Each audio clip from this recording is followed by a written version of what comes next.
Sound and silence. Sound and silence go hand in hand. The more important my words are, the more silence needs to follow them. When we're talking casually and chatting, we don't really pause much. We speak 19 to a dozen, and that's fine. It's pretty much unimportant stuff we're talking about. But when we're speaking for meaning, to make an impact, to inspire, to urge, to challenge, to make a statement, we need to pause regularly in between thoughts so that our listeners can digest what we are saying. If you want your listeners to retain everything you're saying, then pause more. If you are a teacher, let there be silences between your speech, between your phrases, between your clauses, between the things you're saying. Let there be silence so your children can digest what you've just said.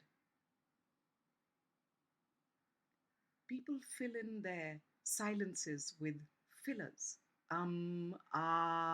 And so. It's because they don't know that they need to keep silent as well. It doesn't matter if it's your turn to speak. All speech requires pauses. All speech. So where do you pause? How do you pause? Pauses were meant to occur between punctuation marks. At punctuation marks. So commas, we had commas for pauses. But we've all taken away those commas. We've done away with them. So children don't know where to pause anymore. They don't know how to pause anymore. So we have to now teach them how to pause when there are no punctuation marks. You've got to isolate thoughts and ideas and images in your mind, in your listeners' minds, as you speak and as you listen. So what is a thought group? What is a group of words that form one thought?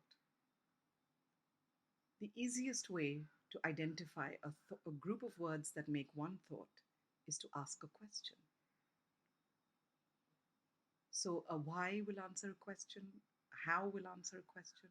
There may be a series of what's, a who. Who are we talking about? Goldilocks. Only Goldilocks and the three bears. All right. So the story is about Goldilocks and the three bears. So what about them? Why are we hearing this story? Once upon a time. When? Once upon a time. What about once upon a time? What happened? There lived. Who lived? Three bears. Where did they live? In a forest. Full stop. Okay? So why are we hearing about these bears? One morning, Mama Bear made some porridge. And what happened after she made the porridge? But the porridge was too hot. So what did they do? Papa Bear suggested, what did he suggest? That they went for a walk while the porridge cooled. All right, so they went for a walk. Then what happened? While they were out walking, what happened? A little girl, lost in the forest, entered their home. And what did she do there? She looked at the porridge on the table, and then what did she do? She tasted the porridge from all three bowls.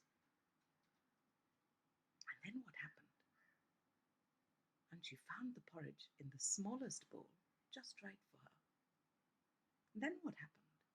So that's how you teach children to think and answer and ask a question and answer a question. And you pause in between all those thoughts. So, to make it simple, you pause between thought groups, you pause wherever you see a conjunction which attaches two sentences to each other.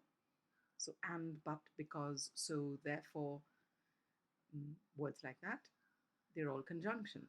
So, you pause before a conjunction. You don't say and, you say whatever, whatever, whatever, pause. And then they did that. So, you pause before the conjunction. You pause obviously at punctuation marks, and you pause before and after names, dates, places. Why? Because those are important to remember. So if I want you to remember that freedom was sought or freedom was found on the 15th of August, so I will break that up and say India, pause, received her freedom, pause, on the 15th of August, 1947, pause, or full stop. Matilda, pause, was a very naughty girl. But if I say Matilda was a very naughty girl, I could say that if I was very fluent, but you wouldn't retain her name possibly. You'd probably only remember the fact that she was a naughty girl, right? So you pause before names, places, and dates. You pause before conjunctions, and you pause every time the question changes or the answer to a question changes. What are the questions we ask? Who, where, when, what, why, how? Those are the questions. And that's the way you pause as you speak. So I hope this lesson was useful to you. Please remember, speech and silence must dance together when you speak. The more important the words are, the bigger the silence should be right after you've spoken them. The reason for pausing is because your listeners need time to digest what you are saying. If you don't pause, your words will go in and out of them and they won't stay. They won't stay with them. Do you know it's important for us when we listen to people? For it is important for us to question, to think about what someone is saying. Otherwise, we're not actively listening. We're not listening to retain. We're not listening to learn. We're just hearing.